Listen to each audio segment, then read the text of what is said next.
For more than a year, this has been the daily reality for Ukrainians. Nightly air raids, missile strikes outside their doors, constant anxiety on how close the battle and its aggressors will come.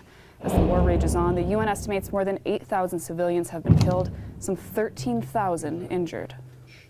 To understand the gravity of this conflict, I sat down with 5 Ukrainian doctors who've cared for their countrymen since this battle broke out.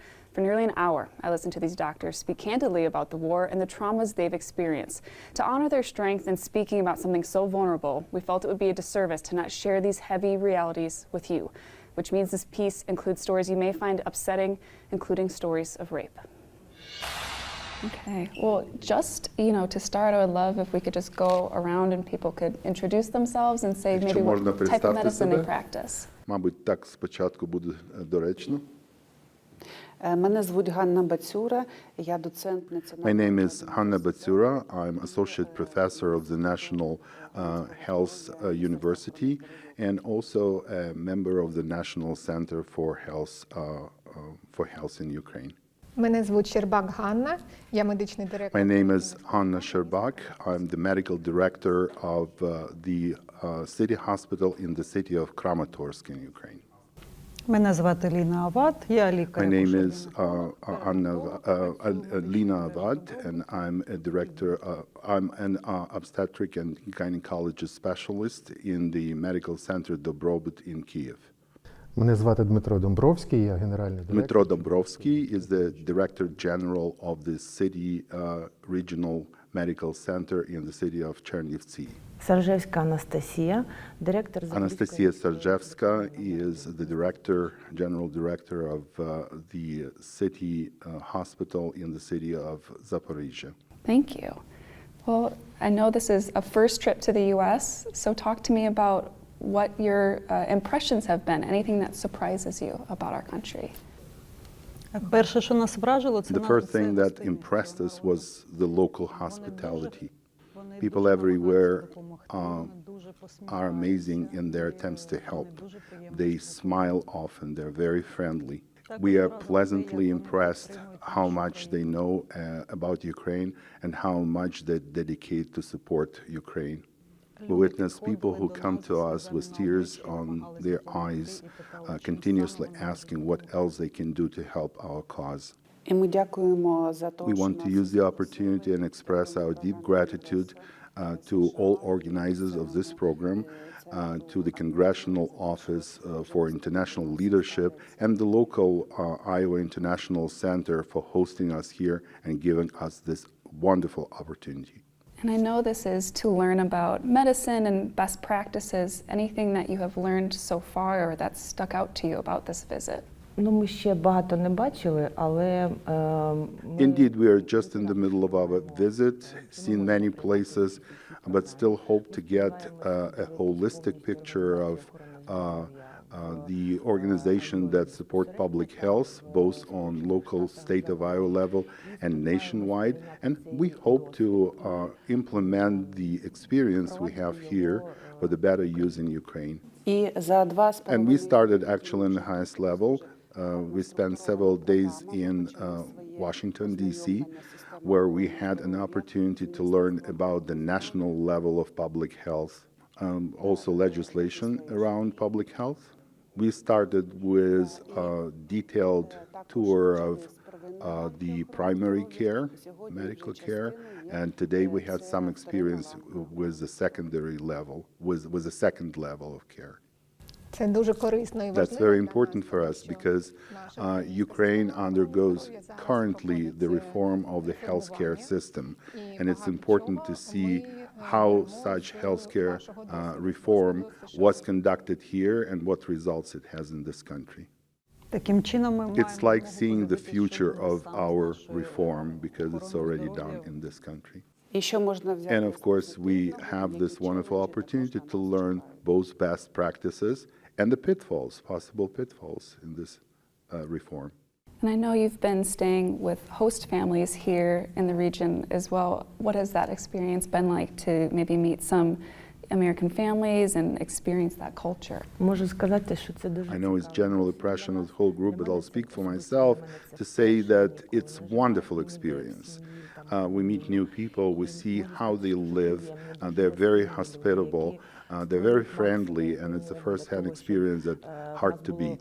Якщо на початку First, when we met, of course, we just estimated the level of our conversation with each other, and we were just discussing the general topics. Later, discussing specificities, we found out that historical places, geographical places, and in general, many of our views are the same.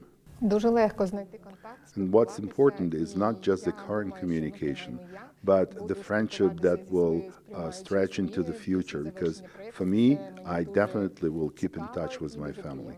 Я також хочу зазначити, Want to що emphasize українська that сім'я we дуже feel my family where I live cares about Ukraine, cares deeply, and willing to share their experience communicating with the Ukrainian, their family, with other Americans, with other neighbors, to encourage them to join this movement to support Ukraine.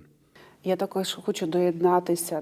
Yes, I want to add that I had uncertainty in my mind. I didn't know what to expect, but expectations are all bad. Expectations are all wrong. Everything is so great. The hospitality is overwhelming, and plus to everything, it's the best possible language school. Тобто, як підсумок можна Only several days so far with host families, but we already feel like we are one family, like they're our actual relatives. Для вже дорослих Yes, людей це surprisingly, досить you непросто. might know that for adults it's not a simple process, but it did seem to happen. I love that. Well, I know it's been a small time that you've been in the health system in the U.S. Anything that stands out that you were surprised to see is the U.S.'s way of doing things in medicine? Я можу сказати про первинну As a specialist in primary care, I know I was very much impressed with the local walk-in clinics and the level and the depth of care that they provide to the people on that level. дуже вразила система. I'm very much impressed with the system of medical insurance here. That's something to definitely take into consideration upon return to Ukraine. This connection between federal, state, Medicare, Medicaid, and their cooperation for the benefit of the patient. Завдяки цим програмам It looks like using the benefits of these programs and their cooperation, healthcare coverage can be affordable for any layer of population, whether they can afford it without insurance or not, because insurance helps to get that care. мене також вразило, то що I was impressed that there is no segregation in providing care. Undocumented immigrants receive the same level of care as the citizens of this country. As an example, a pregnant woman will always receive help and medical care, regardless whether she is documented, can pay or cannot pay for the service. Як говорилося вже сьогодні тут, нашої системи охорони Even though we found many similarities between the system of public health care, there are some problems that are different between the United States and Ukraine. But the similarities include, for example, access to the methods of crisis management in healthcare in the United States, because we understand in the conditions we are now in Ukraine, those might be the methods that will be implemented and appropriate to use in Ukraine. ми тільки The health reform has just begun in Ukraine. So it's very important for us to see how a Finnish health reform looks like and take the best achievements of such reform to implement in Ukraine. Well, I want to move now and talk now about the war in Ukraine, and was hoping you could talk to me about maybe how it's changed the way you've practiced medicine in the last year and really what you've personally experienced in this year. Насправді це така дуже непроста тема. I want to say that a lot of changes, of course, came to our routines. They're not routines anymore. Before the war, and it's everything is interwoven. It seems like we're not just providing health care anymore, but have to deal with a number of other factors, including economic, including urgency factors, including unpredictability of the events. Before the war,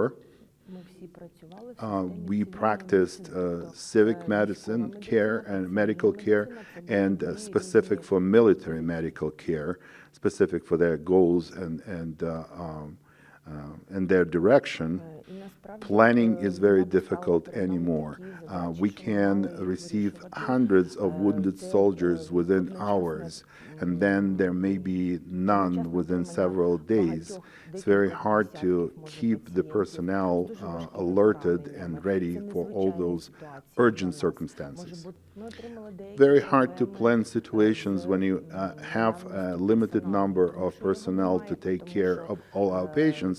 Not that we don't have enough, but the situation is unpredictable when at one time we have to use all the resources that we have, and the next day perhaps we won't have anybody to care about at that particular day.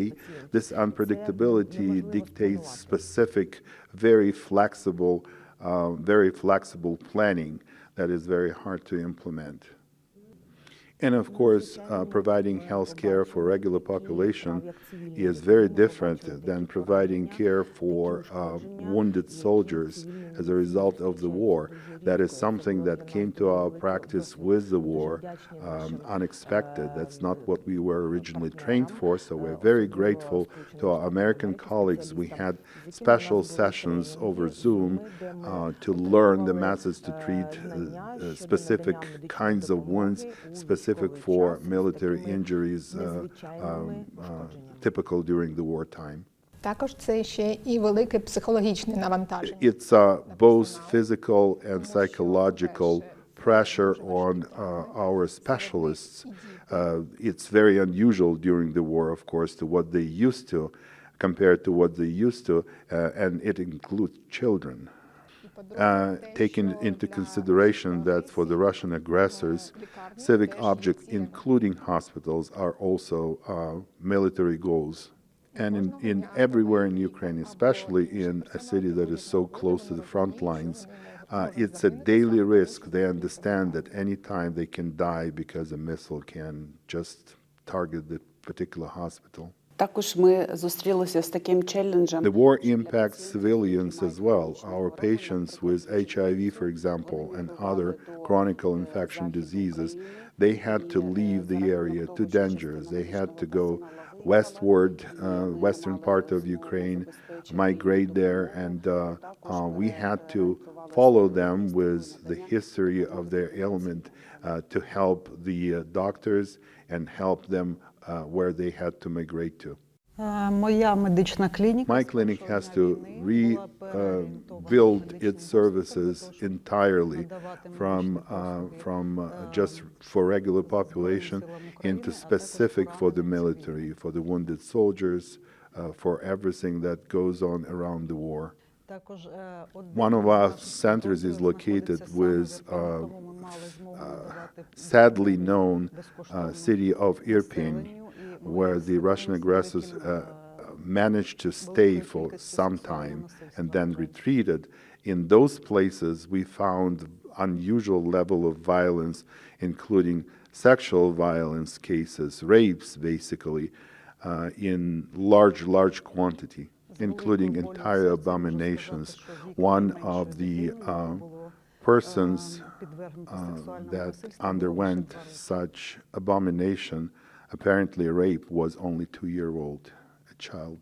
And as a result, we have, of course, as a result of such rapes, high level of pregnancy that happened beyond their will, of course. Those are the problems that we will have somehow to resolve, to eliminate. Моя лікарня розташована трохи далі. My hospital is located farther from the front lines compared to my colleagues, but we have still feel the war very closely because on the first day, from the first day of war, we have to deal with a large number of refugees. And of course, we have to take care of the wounded soldiers of the Ukrainian army.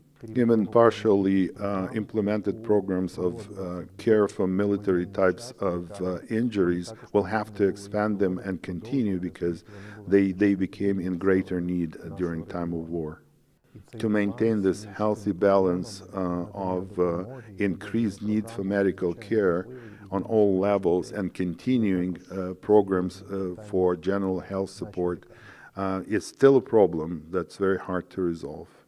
Well, practicing medicine and being a doctor is a stressful job to begin with, and then you add in wartime. How do you take care of yourself and your colleagues through this and keep processing so that you can come back to work? Ми повертаємось додому. Probably simple methods like everywhere in the world. We come back from work when we can. Familiar situation in our home, we communicate with our children and get some soothing moments from that. We look out of the window and enjoy the moment of silence, perhaps, when we don't hear those sirens for air attacks. Питання відновлення It's resolved on personal level, of course, by everybody individually. One thing in common, though, especially at the beginning of the war, we did not have a normal day. We worked there around the clock, basically, simply living in the hospital because we didn't have an opportunity to even leave it and go home. I heard it in one of American movies, but the trivial thing seemed to be appropriate to mention now. They said a doctor simply does his or her job, and that's what we have to do.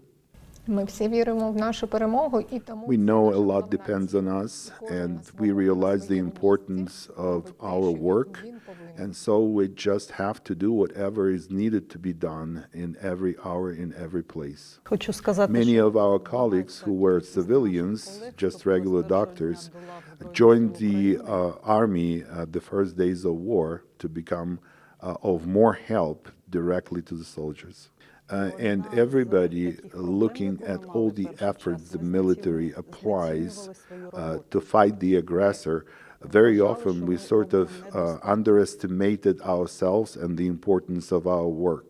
We continuously felt that we don't do enough to help our army. And all we have to do, of course, today and tomorrow to reach the victory as soon as possible is to continue doing our work with the best possible result. ну, ще хочу додати, що We have a professional psychologist in each hospital. Such person or persons professionally are able to help not only our patients, but our staff as well. хочу сказати, що ми I want to add that professional stress during war days continues when we're actually able to leave hospital for a short break, because everything everywhere has consequences, war consequences. It may be absence of electricity because some civilian objects got hit, nor heating in wintertime. Problems with perhaps daily simple things that we don't think much when there is no war. We have to adjust to the situation. If they cut electricity, we still continue surgeries with whatever source of light, including hand light devices of any kind, battery operated, and still conduct deliveries for our women, even though we might not have neither electricity nor heating in the hospital. більшість українців не It seems like a strategy of the enemy to attack during the night, so we can't count on even a calm night to rest because of continuous air sirens that call us to seek shelter. And you spoke about the rapes that are happening, these night raids. I mean, talk to me about potentially some of the injuries or things you're having to treat that surprises you or speaks to the Russian style of attack. Території, які було Very simple thing. When Russians retreat, they keep places full of mines, even landmines, even in the woods, somewhere in the places where the military is probably not even attending to. But then it is all left to the local population, and unfortunately there is a lot of bad cases because of those military equipment. Я вже починаю. Kramatorsk, the city where для Росії цілею є where she lives and works, is so close to the front line that she experienced more than anybody in other places that the enemy seemed to act to destroy civic objects that have nothing to do with military or support of the military. And so we have unusual examples when schools are bombed, hospitals are bombed in her city of Kramatorsk, an object that, again, only serves civilians. Під час окупації We witnessed unusual cruelty in places that were temporarily occupied. Seems like the Russian military were targeting not only Ukrainian military, but also civilians, right in their cars. As an example, my friend was shot at and fortunately escaped death, but many didn't. Well, I guess if you have anything you'd like to share personally about what this has been like for you and your family, you know, not just as a doctor, but as a Ukrainian, what this war has, how it's impacted your life. я можу сказати. Let me start with my family. Here's what changed. My husband and I are professionals, so we stay and work, even though Zaporizhia is only very close to the front line, whatever. So it's dangerous, of course. Our two sons, 8 and 14, also stay with us. My children are negatively impacted with a long list of those problems that they experience because of the war. There is no face-to-face education anymore.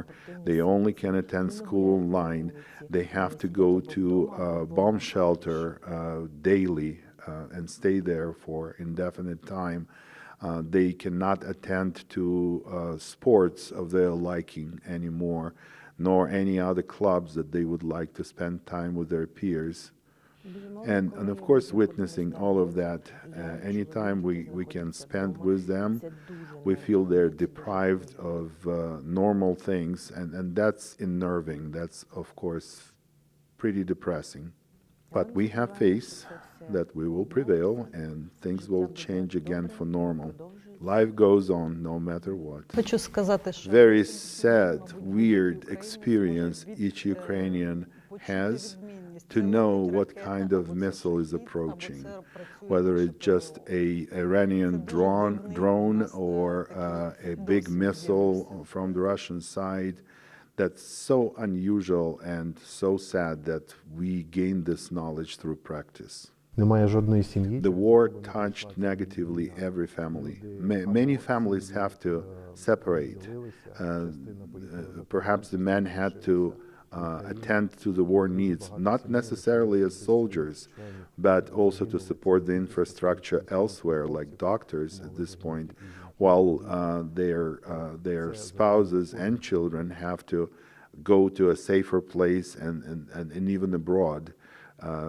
And such separation is a direct negative result of war. збираючи кожного Sad daily practice.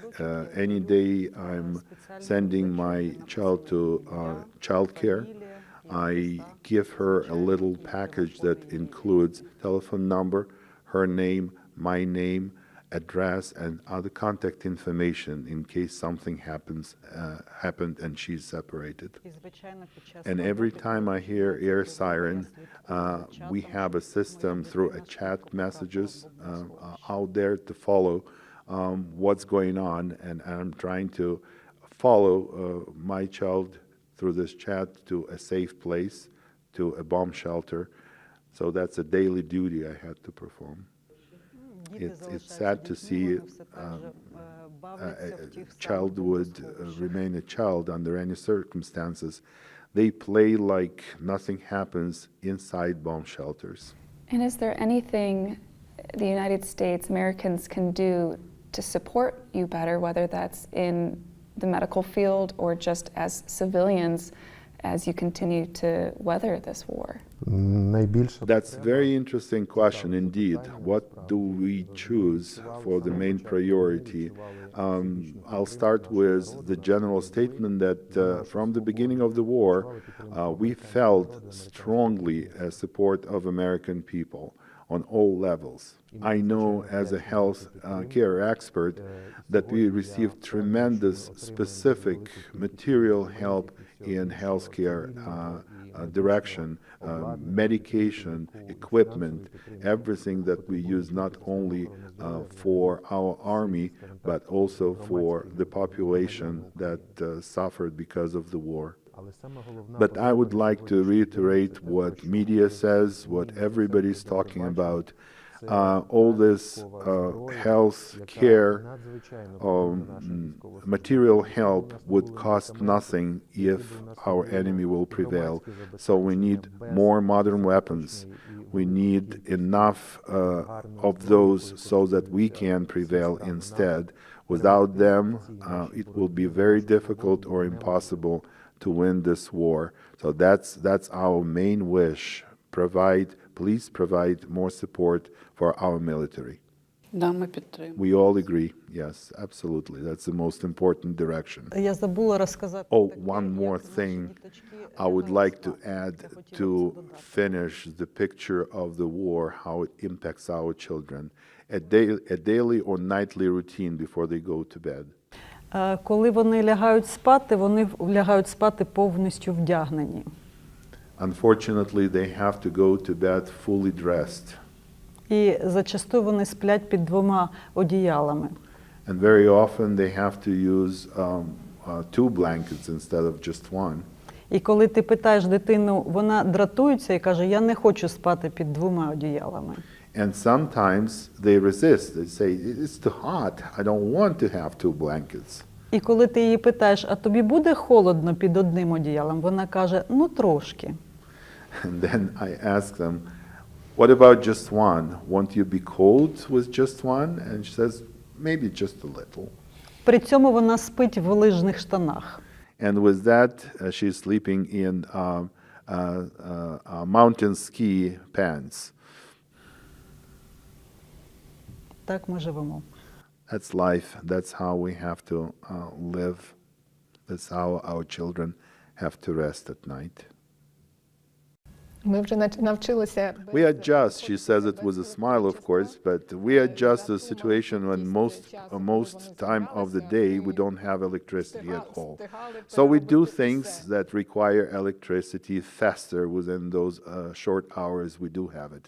And in extreme situations when they cannot restore it within days sometimes, not necessarily one day, nobody would express dissatisfaction or grumble about it because we understand they do what they can and they do everything for us to get closer to the victory.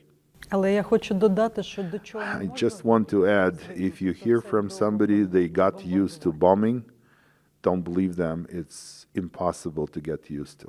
And with that, are you hopeful that there is an end in sight? Does it feel like this can come to a successful conclusion with Ukraine winning this war soon? Ми не відчуваємо надії. Ми віримо в це. знаємо і Ми віримо знаємо в і перемогу. віримо. It's beyond or above just hope. We know it will end. We know we will prevail. І, звісно, це закінчиться. And definitely that will be our victory and the evil will be conquered. хотілося би сказати, що це не російська. I don't even label it with a nationality. It's not Russian evil. It's the world's evil that we are facing at this time. Well, those are the questions that I had for all of you, unless there's anything else you'd like to share or that I maybe didn't ask about. Питання, які я мала до вас, якщо ви чимось ще хочете поділитися, будь ласка. Я думаю, що хватить. Ми вже так наговорили. Да? Thank you very much. Oh, thank you all Thank so you. much, Thank not you. only for what you do in Ukraine, the service you provide, but for wanting to speak with us. А ми в свою чергу дякуємо. And once again, we want to use the opportunity to thank both the government and mostly people of the United States of America that keep supporting Ukraine. That's very important for us. І особисто телеканал. And we have to thank you because you took time to actually speak to us and share it with other people. So thank you to your TV channel that actually took the time and listened to us. Для нас важливо, щоб люди чули. Because that's the most important thing. We hope that as many people as possible will hear our story and continue support. Well, it's our pleasure, and it was an honor to get to meet all of you and to share your story. Ну, це для нас важливо, тобто дякуємо вам ще раз. And we've kept in contact with these doctors since they've returned to Ukraine. Dr. Sherbak sent us this video. This is a school that was bombed in her city of Kramatorsk just 4 days ago, the day she returned to Ukraine. And these are pictures of an ambulatory care unit she says was bombed and destroyed while she was here in the U.S. And Dr. Sarvechka sent us this video of her apartment. День. Це Запоріжжя, 8 березня 23-го року. Я повертаюсь з In роботи. the video, Dr. Sarchevska is explaining her building was hit by a Russian missile. She adds people living there originally had left following this bombing, but are now returning. We want to show you more of the videos they've sent us. These have not been edited. Take a look. Міська лікарня номер 1, місце Запоріжжя. Швидка допомога. Якраз привезли хворого до приймального відділення. Це наша лікарня. Обслуговує більш 120 тисяч населення нашого міста. Працюємо в режимі військового стану прифронтового міста.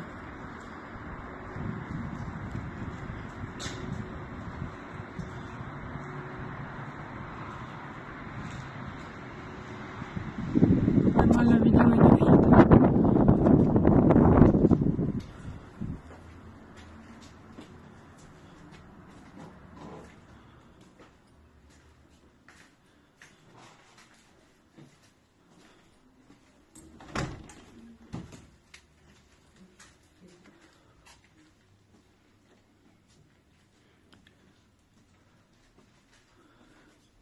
Вимушені працювати в таких умовах з метою недопущення поламки вікон.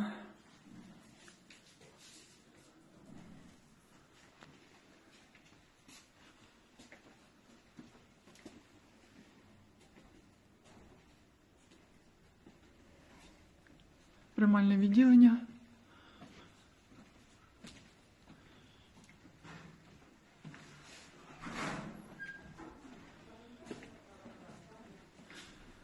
Обстеження хворих.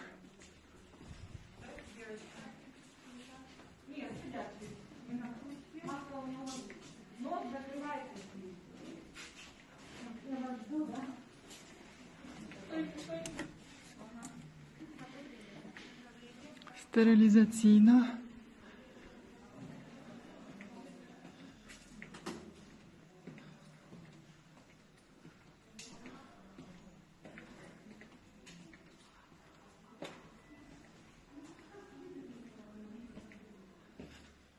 Кабінет лікувальної фізкультури тут у нас.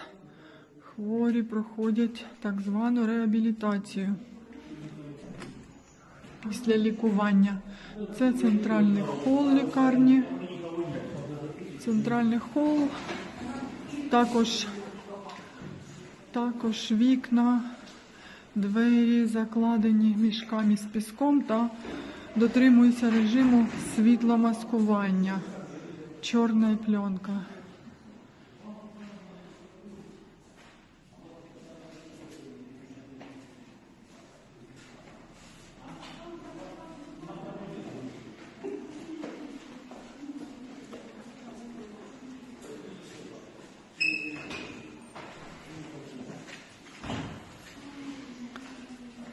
Це сходи до відділень.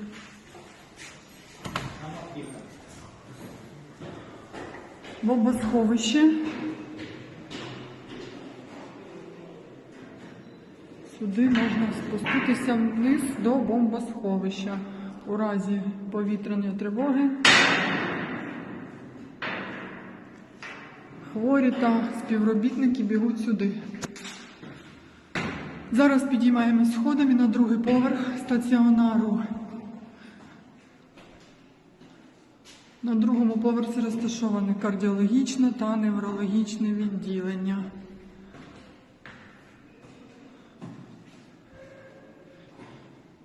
Третій поверх терапевтичний.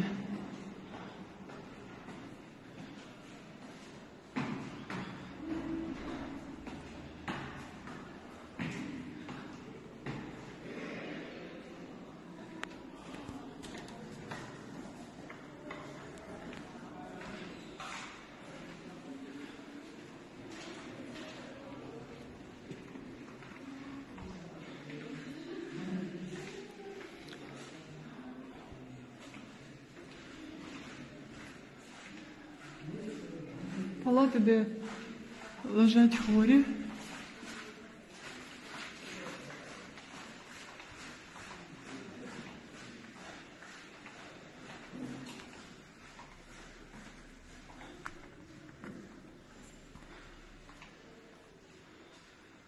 Маніпуляційний кабінет. Добрий день. Також працюємо в режимі світломаскування. Зараз трошечки відкрили віконце. Дівчата працюють. Палата хворі. Добрий день. Міська лікарня номер 1, місто Запоріжжя. Вхід зі двору лікарні.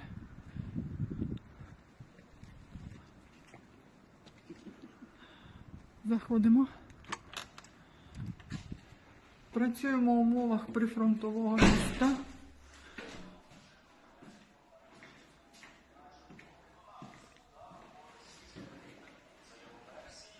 Це хол лікарні. Це хол лікарні, ліфт, грузовий вантажний ліфт, пасажирський ліфт.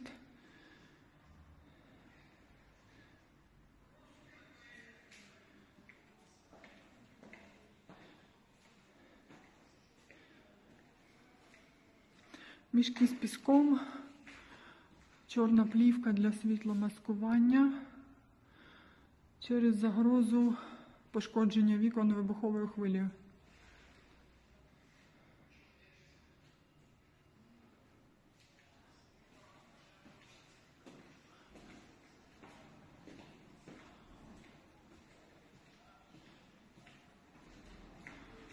Далі йдемо.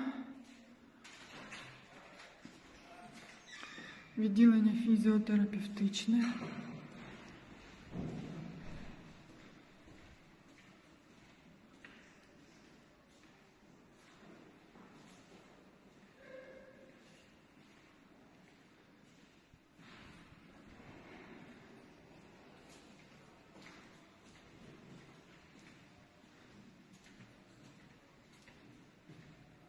Це все фізіотерапія.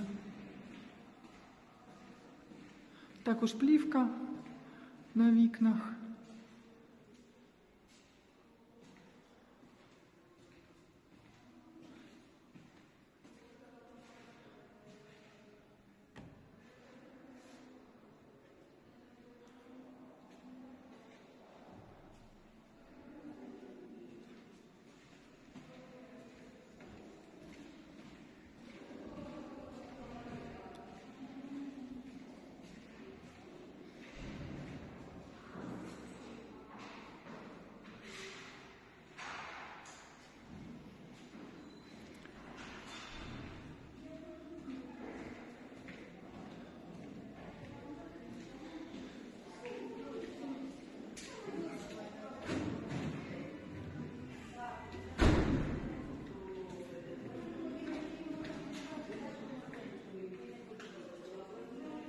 Кабінет головної медичної сестри. Доброго дня.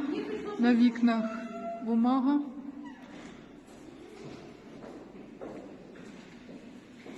з метою недопущення пошкодження. Відділення пульмонології. Підіймемось на другий поверх.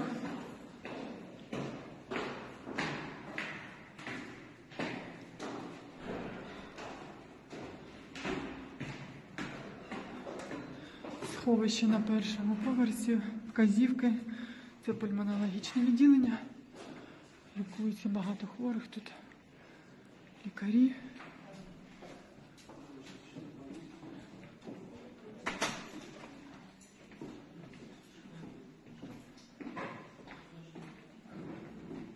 Палати.